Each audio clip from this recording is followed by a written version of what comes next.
Hi friends, good morning. Welcome back to my YouTube channel. और एम्स का result आने के बाद हमारी पहली वीडियो है, बिकॉज रिजल्ट के बाद काफ़ी सारे बच्चों का फ़ोन आया कि सर मेरा सिलेक्शन हो गया, मेरा रैंक बिलो 200 है, मेरा रैंक बिलो 100 है।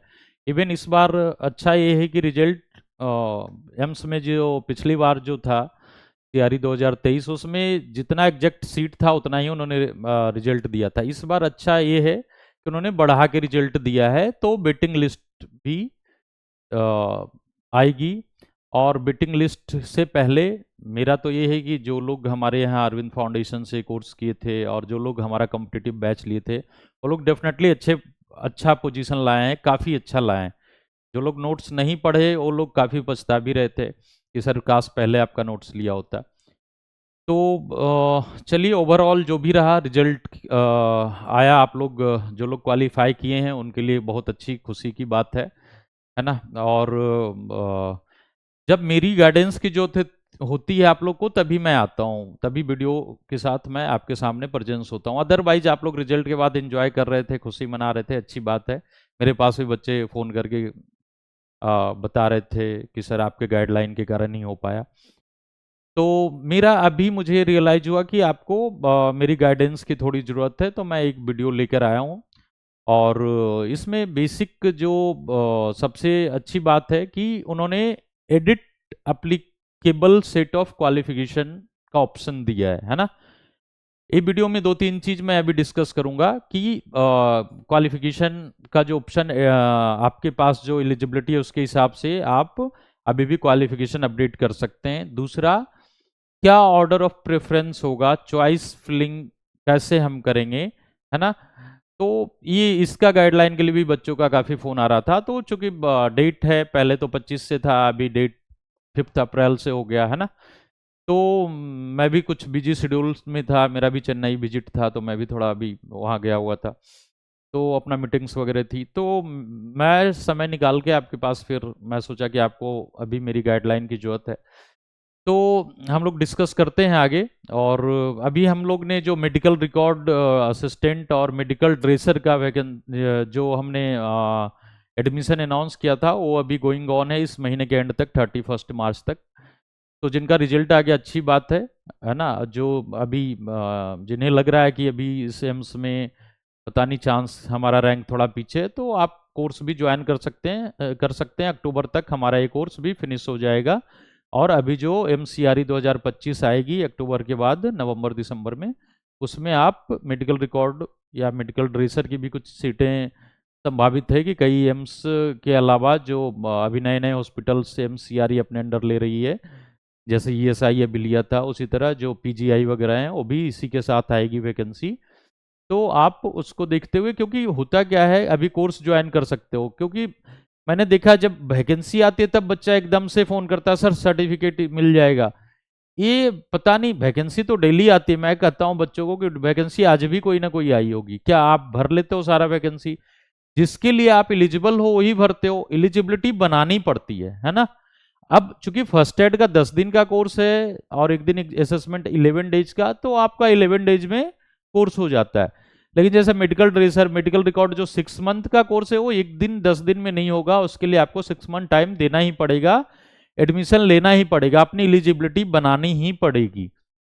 ऐसा नहीं अब जैसे अक्टूबर के बाद नवंबर में CRE आएगी, या कुछ स्टेट्स, यूपी स्टेट से भी वैकेंसी आनी है, और भी कई स्टेट्स में है, स्टेट हेल्थ स्वास्थ्य विभाग का भी आएगा, तो उस समय बचेगा। जैसे अभी मैं एग्जांपल के लिए बिहार का ही देता हूँ, अभी मेडिकल ड्रेसर की वैकेंसी आई हुई है, तो बच्चे एकदम से फोन करने लगते हैं, सर हो जाएगा क्या, ये वैकेंसी भरना था।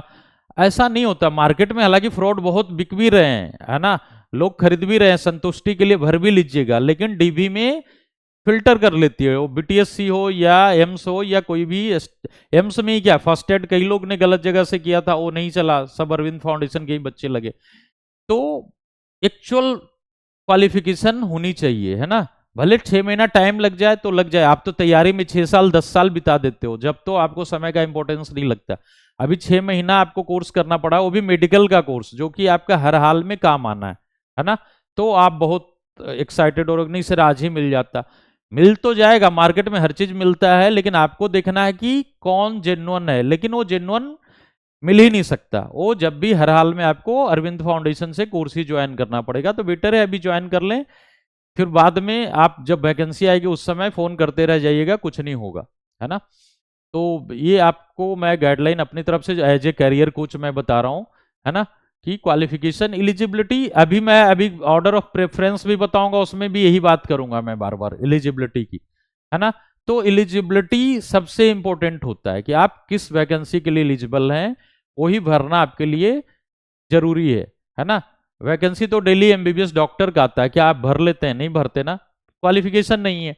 और मैं आप लोग को छोटा ही कोर्स सजेस्ट करता हूं, मुझे पता है कि कई लोग काफी दिन से तैयारी कर रहे हैं, एज उनका एक्सपायर हो रहा है, तो मैं अभी 2 साल का भी कोर्स मेरे पास है, डीएमएलटी है ना, ओटी असिस्टेंट। मैं नहीं सजेस्ट करता कि आपका अभी से 2 साल, है ना, वेट करना, फिर उस बीच कई वैकेंसी आ जाएगी तो आपका वैकेंसी भी छूटेगा। मैं अभी 6 मंथ वाला ही कोर्स क्यों सजेस्ट कर रहा हूं, क्योंकि इसमें सीटें भी ज्यादा आएगी, आपका अगली वैकेंसी भी पकड़ा जाएगी, अक्टूबर तक पूरा हो जाएगा, सर्टिफिकेट आपके हाथ में हो जाएगा।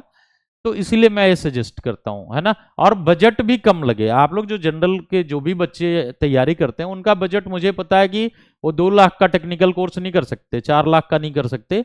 इसलिए हमने 25,000 वाला भी कोर्स डिस्काउंट करके कि आप लोग कर सको, बस इसके लिए हमने 15,000 कर दिया। नहीं तो 25,000 में भी हमारे पास बहुत भीड़ होती है ना।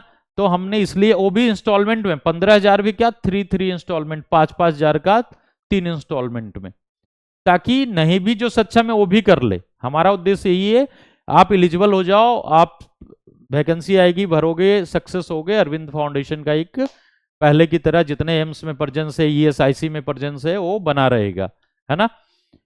स्टेट गवर्नमेंट में भी प्रेजेंस बनेगा यदि आप टाइमली कोर्स करोगे, हमारे सजेशन से चलोगे तो अभी आपको फोकस इसी पे करना है, एडमिशन ले लेना है 30 तारीख तक। जो लोग अभी तक सेलेक्ट नहीं हो पाए हैं, जिनका रैंक बहुत ज्यादा है, लगता नहीं है किसी एम्स में आ पाएंगे, तो उनके लिए एक तो फर्स्ट एड है ना, कोई एक मेडिकल ट्रेसर या मेडिकल रिकॉर्ड में एक कोर्स और चूज कर लीजिए, ताकि 2 कोर्स के लिए एलिजिबिलिटी रहेगा तो आप ज्यादा फाइट कर पाएंगे, है ना। तो ये बेटर रहेगा आपके लिए। चलिए आगे बढ़ते हैं। सबसे पहले जो नोटिफिकेशन है वो हम देखते हैं कि गवर्नमेंट ने क्या नोटिफिकेशन दिया है ना। ये अभी नया नोटिफिकेशन 22 तारीख को ही आया है, आप सबने पढ़ा भी होगा। तो इसमें क्या है, कई सारे बच्चों का कंप्लेन जा रहा था इसमें कि मैं तो फर्स्ट एड कोर्स भी किया हुआ था, उस समय गलती से एमटीएस वाला ही, केवल 10th वाला ही क्वालिफिकेशन टिक कर पाया, है ना। मैं तो ओटी का भी एक्सपीरियंस था मेरे पास, मैं केवल 10th का क्लिक कर पाया, है ना। तो उससे क्या हुआ कि केवल 10th वाला ही वैकेंसी फिल हो पाई, क्योंकि इसमें सिस्टम थोड़ा अलग था। हालांकि मैंने एप्लीकेशन फॉर्म पे भी वीडियो बनाया था, उसमें आप लोग को गाइड भी किया था, उससे काफी बच्चे को बेनिफिट मिला। लेकिन फिर भी जो, और इसमें ये भी देखो आप कि एमटीएस की वैकेंसी भी मैं अगली स्लाइड में वो भी बता रहा हूँ, या मैं अभी दिखाई देता हूँ कि देखो एमटीएस की भी वैकेंसी जो ये इम्फाल में थी, वो भी काफी वैकेंसी कम कर दी गई, कुछ सीटें, काफी सीटें घट गई, कुछ क्या 134 सीटें कम कर दी। पहले आप देखोगे तो अभी 64 कर दिया, जबकि पहले 198 था, है ना। तो जो सिंपल बच्चे 10th पे किए थे इसके भरोसे, एमटीएस के भरोसे, उनका तो प्रोबेबिलिटी ऐसे ही कम हो गया, है ना। फर्स्ट एड का कोर्स इसलिए मैंने उस समय भी बोला था कि करो, एलिजिबिलिटी एक से ज्यादा 2 पोस्ट में बनाओ। केवल 10th पे तो एलिजिबिलिटी सब लोग एलिजिबल है ना, हर कोई 10th पास है। तो जो बच्चे होशियार थे और हमारे मार्गदर्शन पे चले, वही पहले भी सक्सेस हुए, इस बार भी वही सक्सेस हुए। तो इसलिए ये आपको बेटर था कि जिन्होंने फर्स्ट एड कर लिया तो कम से कम वो ज्यादा सीटों पे एलिजिबल हुए, और उनका रैंक ज्यादा भी है तो उनका चांस आपसे ज्यादा है जो सिंपल 10th पे भरे थे, सिंपल एमटीएस के लिए भरे थे, है ना। I am correct. तो आपको इसलिए जो मैं गाइड करता हूं उसको ध्यान से सुनना होता है और उसको फॉलो करना होता है। बाकी चैनल्स तो बहुत हैं, वो डेली वीडियो बनाते हैं। अरविंद फाउंडेशन का वीडियो, मेरा वीडियो लगभग आप देखोगे तो 10 दिन, 12 दिन, 15 दिन पे आता है। जब मुझे रियलाइज होता है कि आपको कुछ गाइड एक्चुअल करना चाहिए तभी मैं आता हूँ, है ना। नहीं तो अपने पास बहुत वर्कलोड होता है, सारे इंडस्ट्रीज का वर्कलोड, है ना, सारे पीएसयूज, पब्लिक सेक्टर कंपनी का ट्रेनिंग्स देखना। तो मैं एक्चुअल जब मुझे नीड होती, जब रियलाइज होती है कि आपको कुछ बताना चाहिए तभी मैं आता हूँ।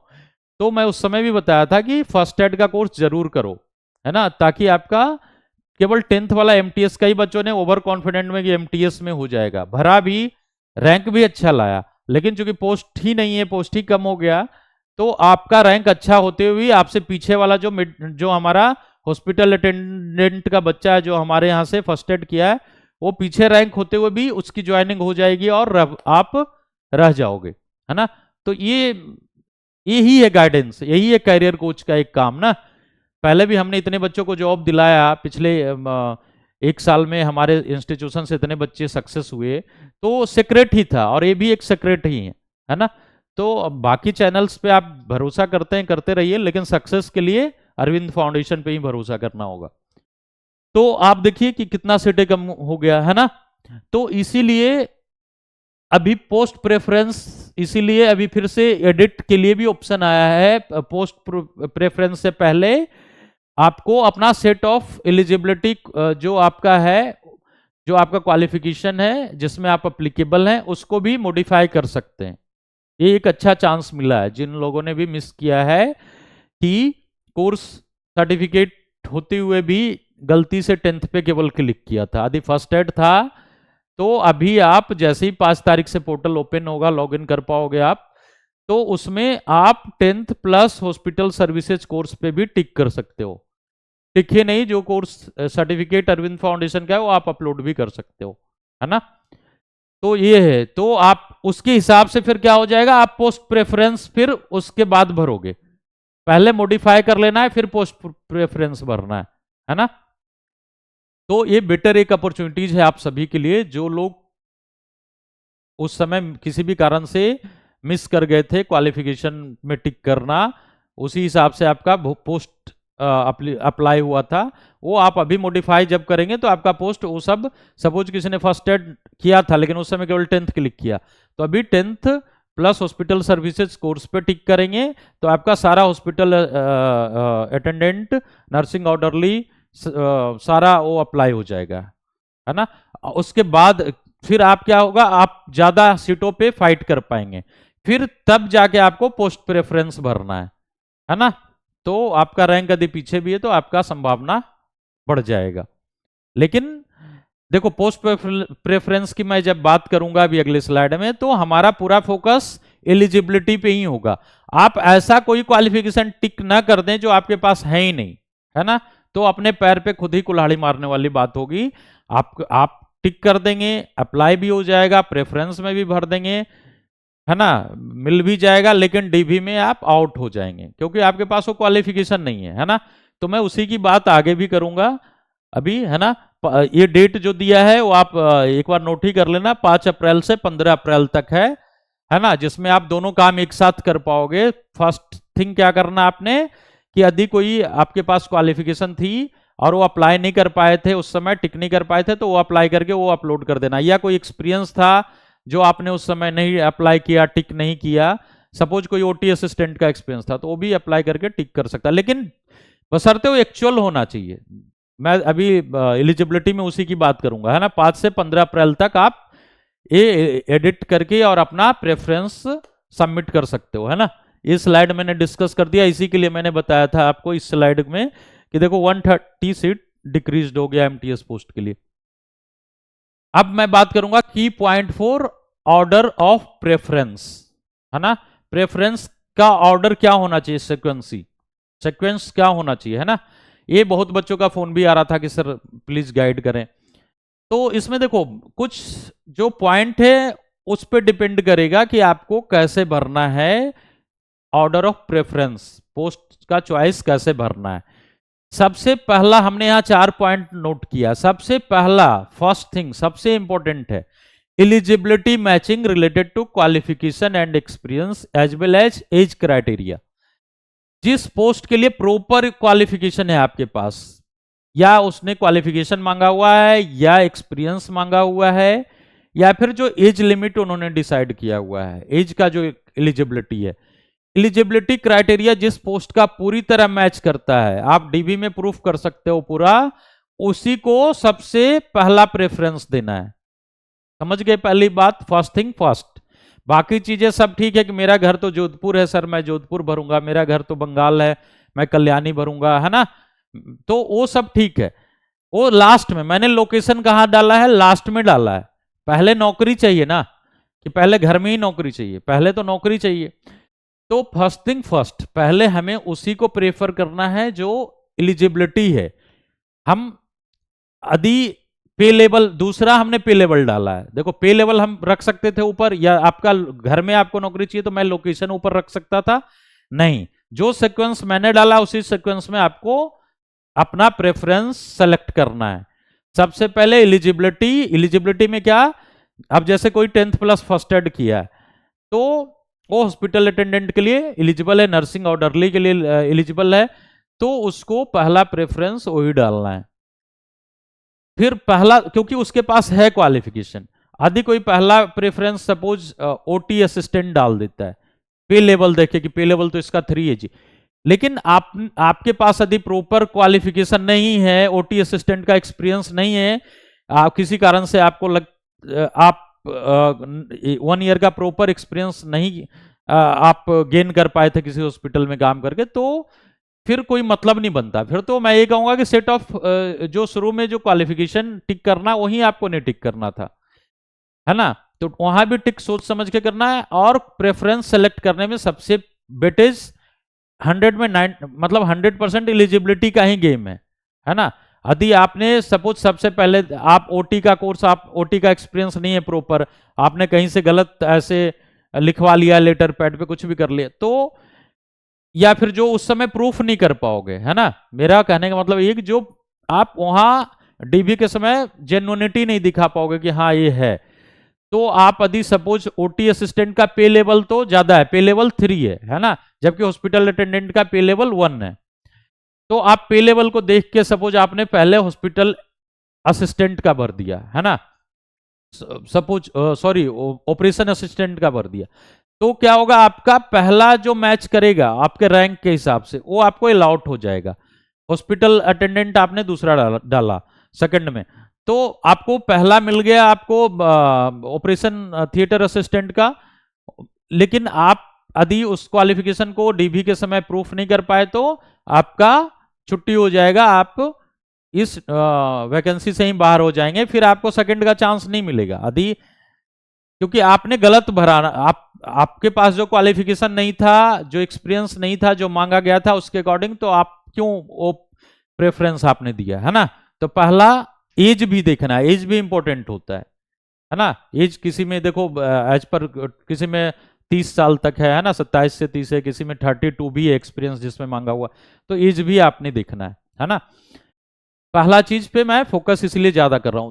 पे लेवल दूसरा है, डेफिनेटली यदि मेरे पास दोनों चीजें कि मैं फर्स्ट एड भी किया हूं, मैं एक्चुअल में 1 ईयर का मेरे पास ओटी असिस्टेंट के लिए क्वालिफिकेशन भी, एक्सपीरियंस भी था, मैं 10+2 साइंस का भी स्टूडेंट था, एलिजिबिलिटी यही था ना ओटी असिस्टेंट का, 10+2 plus 10+2 science plus operation theatre assistant का 1 ईयर का एक्सपीरियंस, तो यदि दोनों था, वो भी है मेरे पास, प्लस हॉस्पिटल सर्विसेज का भी कोर्स है, फर्स्ट एड भी किया है अरविंद फाउंडेशन से, तो पहला निश्चित तौर से पे लेवल जिसका 3 है ऑपरेशन थिएटर असिस्टेंट का, वो भरेंगे। उससे नीचे यदि दूसरा देखो, मैं एग्जांपल ये भी देता हूं, लिफ्ट ऑपरेटर का था पे लेवल 2, यदि मैंने आईटीआई भी कर रखा है तो पे लेवल 2 का जो है लिफ्ट ऑपरेटर वो भरूंगा, फिर हॉस्पिटल अटेंडेंट का भरूंगा, समझ गए, है ना। क्योंकि पे लेवल मैटर करता है, पैसा सबको ज्यादा चाहिए, है ना, स्टैंडर्ड ऑफ लिविंग उसी पे मैटर करता है कि आपको ज्यादा पैसा मिल रहा है तो ज्यादा अच्छा से लाइफ जी सकते हो, है ना। तो डेफिनेटली, लेकिन नौकरी चाहिए, पहला चीज ये है पे लेवल, दूसरा फिर भी नीचे मैंने रखा है ना, नौकरी चाहिए, मतलब एलिजिबिलिटी प्रॉपर मैच होनी चाहिए, क्वालिफिकेशन, एक्सपीरियंस एंड एज। फिर पे लेवल की बात आती है, तो पे लेवल मैंने एक्सप्लेन कर दिया कि यदि सही में पे लेवल 3 का क्वालिफिकेशन एक्सपीरियंस आपके पास है, जो आप प्रूफ कर सकते हो डीबी के समय, तो निश्चित तौर से उसको ऊपर डालो, है ना। उसके नीचे पे लेवल 2 का भी यदि है, जैसे लिफ्ट ऑपरेटर का है तो वो डालो, है ना। और उसके नीचे हॉस्पिटल सर्विसेज पे लेवल 1 का डालो। यदि किसी के पास पे लेवल 1 का ही केवल क्वालिफिकेशन मैच कर रहा है तो निश्चित तौर से हॉस्पिटल सर्विसेज ही सबसे ऊपर डालना चाहिए, है ना। अब उसमें एक दो और क्या क्राइटेरिया है, देखो नंबर ऑफ पोस्ट मैटर, यदि आपका रैंक उस उसमें मैच ही नहीं करेगा जो आपने फर्स्ट प्रेफरेंस दिया, सेकंड दिया, तो वो मिलेगा ही नहीं आपको, है ना। तो नंबर ऑफ पोस्ट का इतना ही रोल है। लोकेशन एक मैटर करता है कि बच्चे चाहते हैं घर के नजदीक मिल जाए, है ना।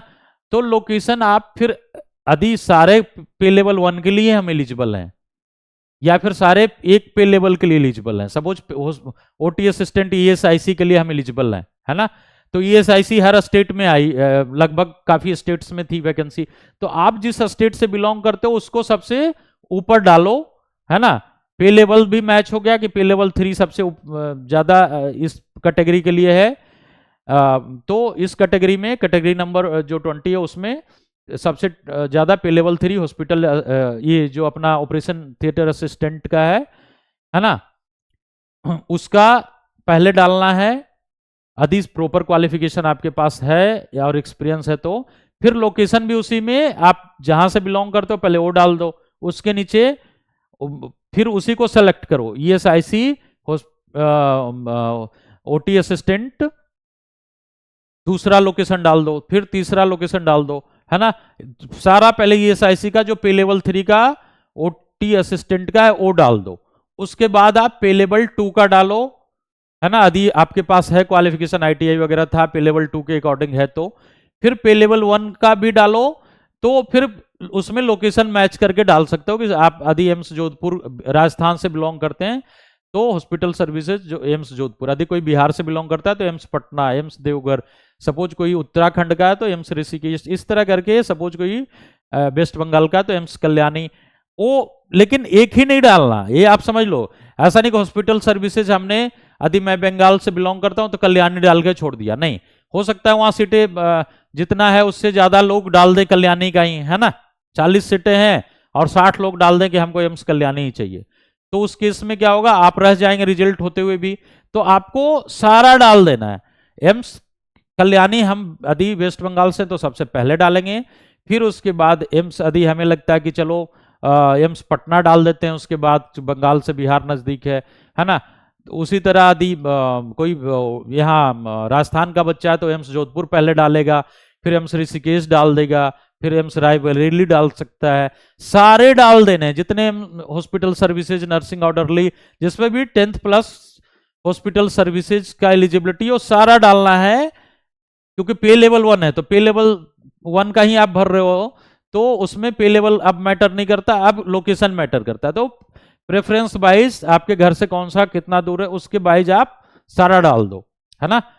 लेकिन ये मिस मत करना कि एक ही केवल डालो, एक बार डाल दिया आपने, सपोज ओटी असिस्टेंट के लिए था पे लेवल 3 सबसे ऊपर डाल दिया, उसमें भी सारा ईएसआईसी डालो आपका। फिर लोकेशन, पहला लोकेशन आपने डाल दिया अपने घर का, फिर उससे नजदीक, फिर उससे नजदीक, फिर लेकिन क्या है कि उसमें पे लेवल 3 का ही पूरा पहले डालो। ऐसा नहीं कि फिर पे लेवल 3 डाल दिया एम्स ईएसआईसी राजस्थान, फिर डाल दिया AIIMS hospital services AIIMS Jodhpur.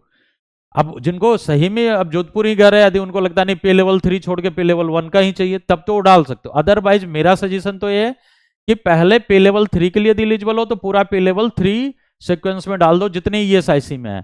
फिर पे लेवल 2 के लिए एलिजिबल हो तो सारे पे लेवल 2 डाल दो, फिर पे लेवल 1 डाल दो। पे लेवल 1 में भी डालना है, अब किसी ने केवल हॉस्पिटल सर्विसेज का कोर्स किया है तो पे लेवल 1 ही डालना है, केवल पे लेवल 1 के लिए एलिजिबल है। एमटीएस प्लस ये हॉस्पिटल सर्विसेज, नर्सिंग ऑर्डरली, है ना। तो उसको अपने घर के लोकेशन के हिसाब से डालना है कि सबसे नजदीक जो वहां है, उसके बाद उससे दूर जो है उससे दूर। लेकिन यदि 20 जगह है वैकेंसी तो 20 डालने, है ना, तभी सिक्योर हो पाएगा। अदरवाइज आप रह जाएंगे। अब 2-3 डाल के छोड़ दोगे, हो सकता है उस रैंक में वो मैच नहीं किया तो आपको मिलेगा ही नहीं, है ना। आपसे पहले रैंक वालों ने वो सारे 3 एम्स सेलेक्ट किए हुए थे, आपको मिलेगा ही नहीं, है ना। तो रिजल्ट होने के बाद छट जाओगे। तो यही है post preference, order of preference, यही है जो मैंने सीक्वेंस बताया, है ना। आप समझ गए होंगे। फिर भी कोई डाउट हो तो कमेंट्स में डाल सकते हैं। फोन एक एक बच्चे का अटेंड करना, इतना फोन आता है दिन भर कि मैं काउंसलिंग करते करते बच्चों का मतलब पूरा दिन एंगेज हो जाता हूं। तो जहां एक्चुअल बात करने की जरूरत है वहां कर सकते हो, अदरवाइज आप कमेंट्स में ज्यादातर लिखो, मैं टाइम मिलता है तो कमेंट्स में रिप्लाई करता हूं, है ना। बाकी वीडियो आप ध्यान से सुनो, कई बच्चे इतने स्मार्ट हैं, वीडियो खोलेंगे 1 सेकंड सुनेंगे फोन मिला देंगे, मैं इतना खाली नहीं रहता, मेरे पास बहुत वर्कलोड है, कभी भी फोन मिलाओगे बिजी ही रहता है ना। Not only for student, industries, सारा इंडस्ट्रीज जितने भी इंडिया में, है ना। तो आपको यही ध्यान रखना है, और आगे कैरियर ग्रोथ के लिए आपको मेडिकल ड्रेसर, मेडिकल रिकॉर्ड, ये सब भी कोर्स करने हैं, है ना। और हमेशा अरविंद फाउंडेशन का गाइडलाइन रहा, जैसा कि आपने देखा, जो कट ऑफ की बात भी कर रहा था मैं 80, तो आप देख लिए, है ना, कि बहुत ऐसा नहीं है कि 90 से ऊपर कट ऑफ चला गया, जैसा बच्चा शुरू में आके कह रहा था कि सर मैंने तो 96 कर दिया, 100 कर दिया, है ना। कंपटीशन कंपटीशन ही होता है, आपने कितना भी कर दिया, लेकिन उसमें कुछ ऐसा सीक्रेट रहता है जो आप 100 में 100 तक पहुंचना टफ होता है ना। अरविंद फाउंडेशन का नोट्स लिए थे इसलिए 80 कट ऑफ गया, है ना, और आप सेलेक्ट हो पाए। तो इसी तरह हमने मेडिकल ड्रेसर का भी अभी बिहार में जो लोग भी एलिजिबल थे, वैकेंसी भर रहे हैं, उनके लिए भी एक कोर्स अनाउंस किया हुआ है यूट्यूब, जो अपना ऐप पे है, अरविंद फाउंडेशन के ऐप पे। और जिनको भी एडमिशन लेना है ड्रेसर और मेडिकल रिकॉर्ड में, वो डायरेक्ट विजिट कर सकते हैं arvindfoundationgroup.com, वहाँ ऑनलाइन एडमिशन में जाके अपना एडमिशन ले सकते हैं। अभी कुछ सीटें हैं और 31 मार्च तक डेट है, 1 अप्रैल से उनका ऑनलाइन क्लास शुरू होगा। तो ये चीज़ें हैं, है ना। बाकी बेस्ट ऑफ लक सभी लोगों के लिए, इस बार अच्छा है, काफ़ी ज़्यादा रिजल्ट भी दिया गया है, ताकि चांसेस बच्चों के ज़्यादा हैं, है ना। कैटेगरी वाइज भी एक सर्विसमैन भी काफ़ी सेलेक्ट हुए हमारे यहाँ से, है ना। एक सर्विसमैन को भी मैंने ही आइडिया दिया था आप वैकेंसी भरो, पिछले बार भी लगे, इस बार भी काफ़ी ज़्यादा लगे। तो काफ़ी योगदान रहता है अरविंद फाउंडेशन का, जो बच्चे सीरियस हैं और सिंसियर हैं।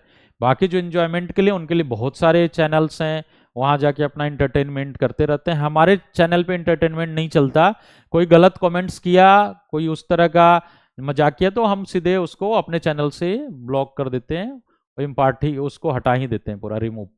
तो इसलिए हमारे चैनल पे ज़्यादा लोग, आप देखोगे लिमिटेड लोग हैं हमारे चैनल्स पे, हमारे यूट्यूब चैनल पे कोई 5 लाख लोग नहीं है, वही हैं जिनको एक्चुअल में जॉब चाहिए, और उसमें से 1000-1200 जॉब पा भी चुके हैं, है ना, जो 4-5 हज़ार है। तो ये हमारा गाइडलाइन जरूरी था आप लोग के लिए, और आप लोग इसको ध्यान में ही रख के पोस्ट प्रेफरेंस भरिएगा, और जो सेट ऑफ जो आपका एलिजिबिलिटी भी है, उसके हिसाब से आप पहले एडिट कर लीजिएगा, है ना। जो आप उस समय छोड़ दिए थे एप्लीकेशन के समय, तो क्वालिफिकेशन पहले टिक कर लेना है, ताकि आप उस पोस्ट के लिए एलिजिबल हो जाएंगे, तभी आपका सेट प्रेफरेंस भरने में वो विकल्प भी आएगा, अदरवाइज वो ऑप्शन भी नहीं आएगा। समझ गए? Okay, bye bye, thank you, nice to meet you again. Okay, joining के बाद आप सभी लोग को बुलाया जाएगा, और मैं भी एम्स में विजिट करता हूँ, बच्चों से मिलता हूँ, फीडबैक भी लेता हूँ, और कुछ मोमेंटो भी शेयर करते हैं, है ना। और अरविंद फाउंडेशन आपको इनवाइट भी करेगी। तो ये सब है, आप जल्दी से अप्रैल मंथ में, हार्डली 15 मई तक आप लोग की ज्वाइनिंग हो जाएगी। Okay, best of luck again, thank you, bye bye.